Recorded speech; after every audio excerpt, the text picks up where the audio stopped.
সবাইকে স্বাগত জানাচ্ছি বিডি ভিউজে। আপনাদের সাথে আছি আমি সুস্মিতা দাস। ইউক্রেন যুদ্ধ শুরুর পর থেকেই পশ্চিমারা ভারতকে বোঝানোর চেষ্টা করেছে যাতে দিল্লি রাশিয়া থেকে দূরে থাকে, তবে ভারত এই চেষ্টাকে বরাবরই অগ্রাহ্য করে এসেছে। ভারতের কর্মকর্তারা এ নিয়ে পশ্চিমাদের সাথে বাদানুবাদও করেছে। তারা বলেছে, বহু দশক ধরে ক্রেমলিন তাদের পরীক্ষিত বন্ধু। ভারত ২০ বছরেরও বেশি সময়ে যত অস্ত্র আমদানি করেছে এর মধ্যে ৬৫%-এরও বেশি তারা কিনেছে রাশিয়ার কাছ থেকে। দুই দেশের মধ্যে এখন নতুন নতুন বাণিজ্য ও প্রতিরক্ষা চুক্তি হচ্ছে, যদিও বিশ্লেষকরা বলছেন এই সম্পর্কের ভবিষ্যৎ ভারতের জন্য ইতিবাচক নাও হতে পারে। বিস্তারিত থাকছে হায়দার সাইফের প্রতিবেদনে।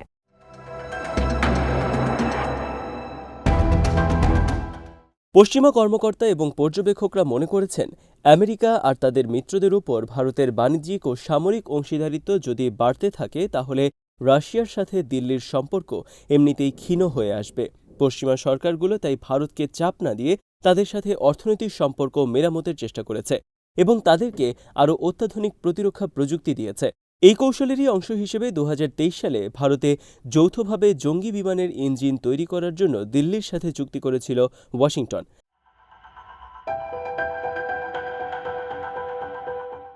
কিন্তু ভারত রাশিয়ার সাথে তাদের সম্পর্কের ভবিষ্যৎকে সম্পূর্ণ ভিন্ন দৃষ্টিতে দেখে। সাম্প্রতিক অগ্রগতি এই বিষয়টিকে আরও স্পষ্ট করেছে। প্রথমে জানা গেল, রাশিয়ার প্রেসিডেন্ট ভ্লাদিমির পুতিন ২০২৫ সালে শুরুর দিকে ভারত সফর করবেন। এর কয়েকদিন পরেই ডিসেম্বরের ৮ তারিখে ভারতের প্রতিরক্ষামন্ত্রী রাজনাথ সিং নতুন প্রতিরক্ষা চুক্তি নিয়ে আলোচনার জন্য মস্কোয় হাজির হন। এই আলোচনার মধ্যে $৪ বিলিয়ন রাডার সিস্টেম কেনারও চুক্তি ছিল। এর পরপরই দুই দেশ এ যাবৎকালের সবচেয়ে বড় জ্বালানি চুক্তি করে। চুক্তির পরিমাণ বছরে $১৩ বিলিয়ন। এই চুক্তির অধীনে রাশিয়ার রাষ্ট্রীয় তেল কোম্পানি রোজনেফট ভারতের বেসরকারি তেল শোধন কোম্পানি রিলায়েন্সকে প্রতিদিন ৫ লাখ ব্যারেল অপরিশোধিত তেল দেবে। আগামী ১০ বছরের জন্য এই চুক্তিটি করা হয়েছে।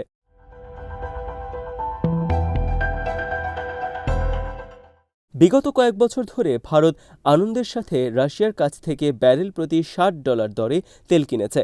পশ্চিমা নিষেধাজ্ঞার অধীনে রাশিয়ার তেলের এই দাম বেঁধে দিয়েছিল।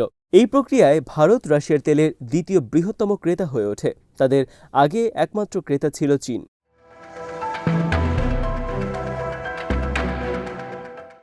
২০২১ সালে ভারতের তেলের মাত্র ২% কেনা হয়েছিল রাশিয়ার কাছ থেকে। ২০২৪ সালের এপ্রিল থেকে একই বছরের অক্টোবরের মধ্যে এই পরিমাণ বেড়ে ৪০% হয়েছে। ভারতীয় কর্মকর্তাদের হিসেব অনুযায়ী রাশিয়ার তেলের দামে ছাড়ের কারণে ২০২৪ সালের মার্চ নাগাদ তারা এক বছরে $২৫ বিলিয়ন সাশ্রয় করতে পেরেছে। রাশিয়ার ভারতের মধ্যে সেই শীতল যুদ্ধের সময় বন্ধুত্ব গড়ে ওঠে। পশ্চিমা কর্মকর্তারা আশা করেছিলেন পুরনো এই সম্পর্কের ধার কমে আসবে, কিন্তু ভারত রাশিয়ার সাথে প্রতিরক্ষা, জ্বালানি এবং অন্যান্য সম্পর্ক আরও মজবুত করছে।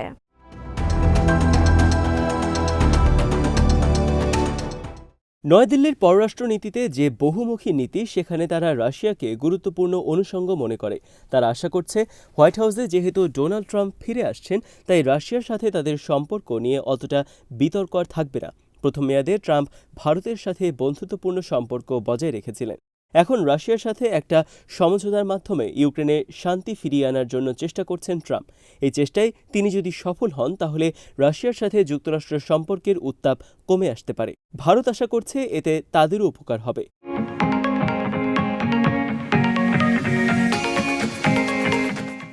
ভারতের এই আশা মিটতেও পারে, কিন্তু এখানে ঝুঁকি অনেকটা বেশি। 10 জানুয়ারির এই ঝুঁকির খানিকটা আভাস দেখা গেছে। প্রেসিডেন্ট জো বাইডেনের প্রশাসন এই দিন রাশিয়ার তেলের ওপর নিষেধাজ্ঞা আরও জোরদার করেছে। রাশিয়ার তেলের উৎপাদনকারী, ইন্স্যুরেন্সদাতা, তেল সংশ্লিষ্ট ব্যবসায়ী এবং যেসব জাহাজে গোপনে রাশিয়ার তেল বহন করা হয় তাদের সবার উপর নিষেধাজ্ঞা জোরদার করা হয়েছে। ফলে ভারত আর চীনকে হয়তো এখন বাধ্য হয়ে মধ্যপ্রাচ্য থেকে বেশি দাম দিয়ে তেল কিনতে হবে।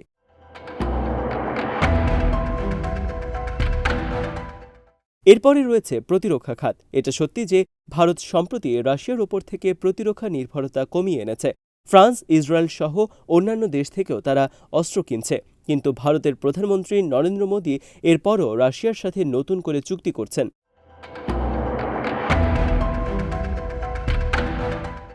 ২০২৪-এর জুলাই মাসে মোদির মস্কো সফরের ঠিক আগে রাশিয়ার রাষ্ট্রায়ত্ত একটি অস্ত্র কোম্পানি জানায় তারা ভারতে ট্যাঙ্কের গোলা তৈরি করবে।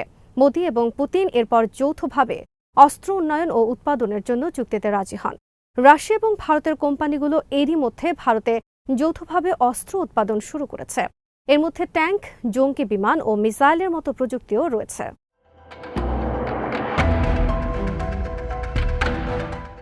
ভারতের প্রতিরক্ষা মন্ত্রী রাজনাথ সিং তার মস্কো সফরে এই সম্পর্ককে আরও এগিয়ে নিয়ে যান। রাশিয়ার ভেরোনেজ রাডার সিস্টেম কেনার জন্য $4 বিলিয়ন চুক্তি করেন তিনি।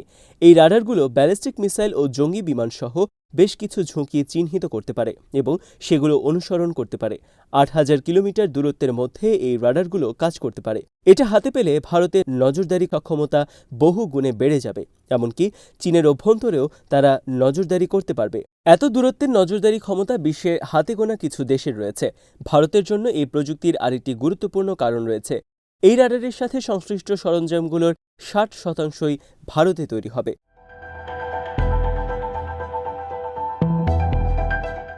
সবকিছু মেলালে বোঝা যায় ভারত এখনও তাদের সবচেয়ে গুরুত্বপূর্ণ অস্ত্র সরঞ্জামের জন্য রাশিয়ার উপর নির্ভর করছে।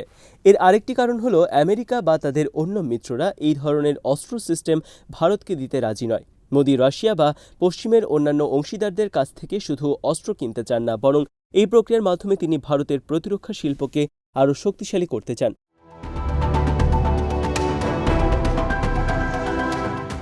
রাশিয়ার সাথে অস্ত্র কেনায় ভারতের ঝুঁকি আছে। রাশিয়ার সাথে প্রতিরক্ষা সহযোগিতা নিয়ে সমস্যা তৈরি হয়েছে। 2018 সালে রাশিয়ার কাছ থেকে $5.4 বিলিয়ন দিয়ে 5টি S-400 মিসাইল সিস্টেম কিনেছিল, কিন্তু এর শেষ দুটি হস্তান্তর করতে নির্ধারিত সময়ের চেয়ে বেশি সময় নিয়েছে মস্কো। ইউক্রেনে রাশিয়ার কিছু অস্ত্র সেভাবে কাজ করেনি। ভারতের অনেক সামরিক কর্মকর্তারা এটা নিয়ে উদ্বিগ্ন। আবার ভারত নিজেও বেশ কিছু রাশিয়ান সরঞ্জাম কেনা ও আপগ্রেডের চুক্তি বাতিল করেছে। ইউক্রেন যুদ্ধের কারণে লজিস্টিক্স সুবিধা পেতে সমস্যা হচ্ছে বলে জানিয়েছে তারা।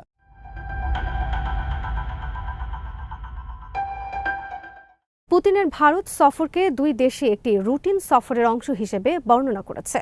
দুই দেশের নেতা এর আগে এ ধরনের সাক্ষাতের প্রতিশ্রুতি দিয়েছিলেন, কিন্তু তারপরও তার এই সফর গুরুত্বপূর্ণ, কারণ ইউক্রেন যুদ্ধ শুরুর পর এটা ছিল তার প্রথম ভারত সফর। কিন্তু এটা ভারতের জন্য নেতিবাচক প্রচারণার জন্ম দিতে পারে, যেমনটা মোদির মস্কো সফরের সময় হয়েছিল। সেবার ইউক্রেনের রাশিয়ার মিসাইল হামলায় 44 ইউক্রেনীয় নিহত হয়েছিল এবং শিশুদের একটি হাসপাতাল ক্ষতিগ্রস্ত হয়েছিল। এর ঠিক পরপরই মস্কো সফরে গিয়ে পুতিনকে আলিঙ্গন করেছিলেন মোদি, যেটা ব্যাপক সমালোচনার জন্ম দিয়েছিল।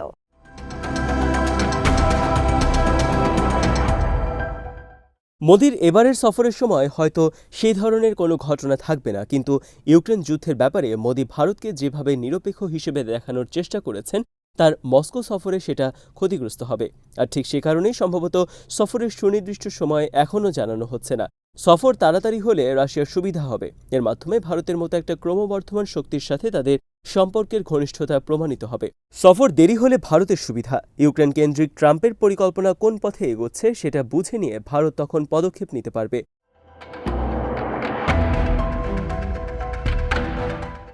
রাশিয়ার সাথে সম্পর্ক শক্তিশালী করার যে ঝুঁকি, ভারতের কর্মকর্তারা সেটা মেনে নিয়েছেন বলেই মনে হচ্ছে, কিন্তু তারা হয়তো দীর্ঘমেয়াদী সমস্যাটা ঠিকমতো দেখতে পারছেন না। রাশিয়া হয়তো জ্বালানি ও প্রযুক্তিগত খাতে সহায়তা করতে পারবে, কিন্তু সেটা হবে স্বল্পমেয়াদী। রাশিয়ার জনশক্তি উন্নয়ন আর অর্থনৈতিক সমৃদ্ধির ভবিষ্যৎ ততটা উজ্জ্বল নয়। এমনকি শান্তি ফিরে আসলেও এই সমস্যা থাকবেই। রাশিয়ার যে অভ্যন্তরীণ অস্থিরতা, তার নেতিবাচক প্রভাব ভারতের উপরও পড়বে। পুতিন চিরকাল ক্ষমতায় থাকবেন না, তাই ক্রেমলিন এখন বিভিন্ন দেশের সাথে যেসব সম্পর্ক গড়ে তুলছে সেগুলোর ভবিষ্যৎ নিয়ে সুনিশ্চিতভাবে কিছু বলা এখনই সম্ভব নয়।